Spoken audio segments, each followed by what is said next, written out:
ఎందుకు వెళ్ళకూడదు sir? Problem ఏంటి? ఒక్క నిమిషం, నేను మీకు కలిమి 30 పోలీస్ యాక్ట్ 144 సిఆర్పిసి అమల్లో లేదు.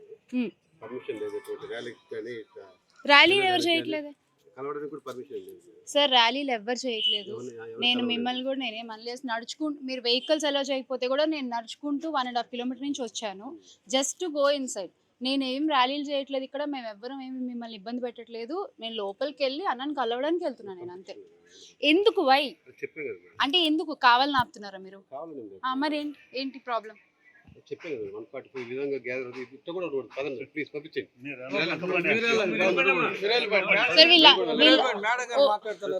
ఓకే వీళ్ళందరూ ఉండకూడదు అన్నారు సరే. నేను ఒక్కదాన్ని వెళ్తాను సార్. పర్పస్ ఏంది మేడం? సార్ ఈ రోజు అన్నని కలవాలి ఎట్టయినా సరే.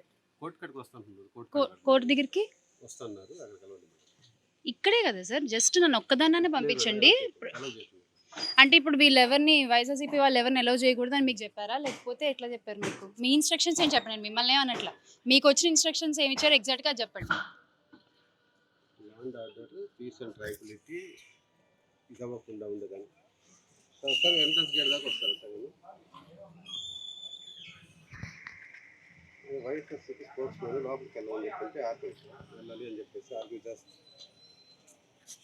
అవును సార్ అవును సార్.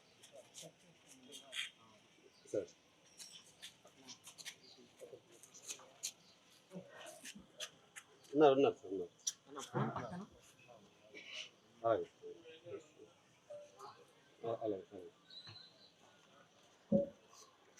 సార్ నేను మీ లా అండ్ ఆర్డర్కి ఎలాంటి ఇబ్బంది కలిగించట్లేదు.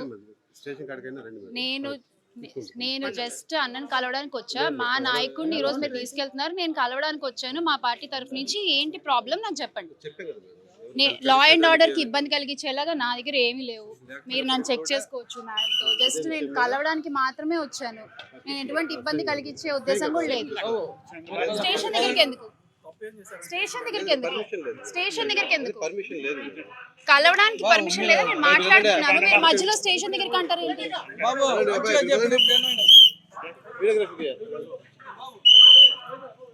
నేను మిమ్మల్ని మాట్లాడుతున్నాను సార్, మీరు మధ్యలో స్టేషన్ దగ్గరికి అంటారు ఏంటి? నాకు అర్థం కాదు. పర్మిషన్ లేదు మేడం. ఏదైనా ఉంటే మాట్లాడాలనుకుంటే పర్మిషన్ అయితే లేదు మేడం. అలో చేయటం లేదు. సరే ఇక్కడ ఉండొచ్చు కదా, నేను ఇక్కడే ఉంటా. ఇక్కడ ఉండొచ్చు కదా, అందరు ఉన్నారు కదా.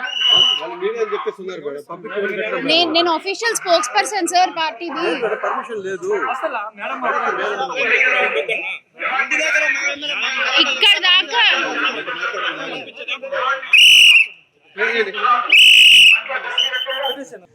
ఇక్కడ శ్యామల వైఎస్ఆర్సీపీ స్పోక్స్ పర్సన్ ఉన్నారు.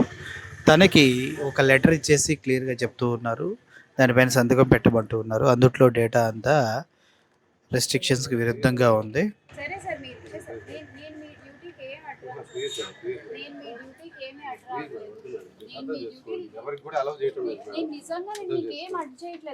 మీరు వద్దన్నారు, నేను మాట్లాడాను. ఇక్కడ నిల్చున్నా. ఈ రోజు కార్యకర్తలకు పిలుపులు ఇవ్వలేదు. నేనేమి ఇది చేయలేదు. నేనేమి అసాంఘిక చర్యలు పాల్పడట్లేదు. మీరు ఎందుకు నాకు నోటీస్ సర్వ్ చేస్తున్నారు? ఎందుకు నోటీస్ సర్వ్ చేస్తున్నారు? దీంట్లో ఏం చెప్తున్నారంటే ఎలాంటి దుష్పరిణామాలు జరిగినా మిమ్మల్ని బాధ్యత చేస్తామని చెప్తున్నారు. అంటే ఇప్పుడు ఏదో ఒకటి ఎక్కడో ఒకటి ఏదో ఒకటి జరిగితే ఇప్పుడు దానికి కూడా వంకకు చూపించి మమ్మల్ని కూడా లోపలేద్దాం ప్లాన్ వేస్తారు అంతే సార్. మరి ఏంటి సార్ నేను చెప్పిన దానికి ఏదన్నా ఒక్కదానికి నేను నో అన్నానా? నేను కాదన్నా. లేదు కదా, నేను కామ్ గా నించున్నాను పక్కన. మీరు వెళ్ళొద్దు.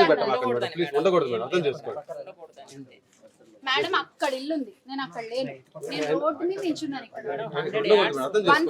అదే సార్, నేను అక్కడ కూడా లేను కదా, నేను ఇక్కడ నించున్నాను, పక్కన నించున్నాను. మీరు వెళ్ళొద్దంటే కామ్ గా నించున్నాను కదా, ఒక్క మాట ఎదురు కూడా మాట్లాడలేదు. ఇంకేంటి ప్రాబ్లం? మీరు వైఎస్ఆర్సీపీ అధికార ప్రతినిధి శ్యామల గారు వచ్చారు.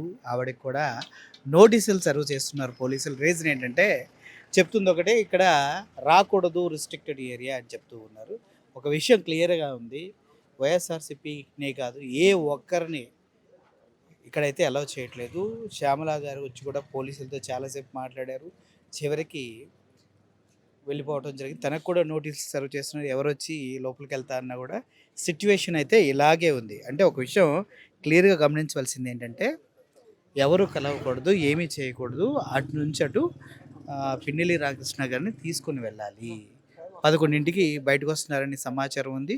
సో 11కి కనుక బయటకు వస్తే అప్పుడు వీళ్ళు వచ్చినా కూడా నాకు తెలిసి ఆయన మాట్లాడే అవకాశం లేదు. వాళ్ళ అభిమానులు ఎవరన్నా మాట్లాడే ఛాన్స్ ఉంది. ఇప్పుడు శ్యామలా గారి లాగే ఇంకా ఎంతమంది వచ్చినా కూడా ఇలా రోడ్డు మీద నిలబెట్టేస్తారు. వాళ్ళకు కూడా నోటీసులు సర్వ్ చేసేటువంటి సిచ్యువేషన్ ఇక్కడ పూర్తిగా కనిపిస్తుంది. ఎయిర్ హోస్టెస్ పైలట్ కావాలి అన్నదే మీ కల అయితే ఏరో ఫాల్కన్స్ ఏవియేషన్ అకాడమీ అడ్మిషన్స్ కోసం డిస్ప్లేలో కనిపిస్తున్న నంబర్స్ కి కాంటాక్ట్ చేయండి.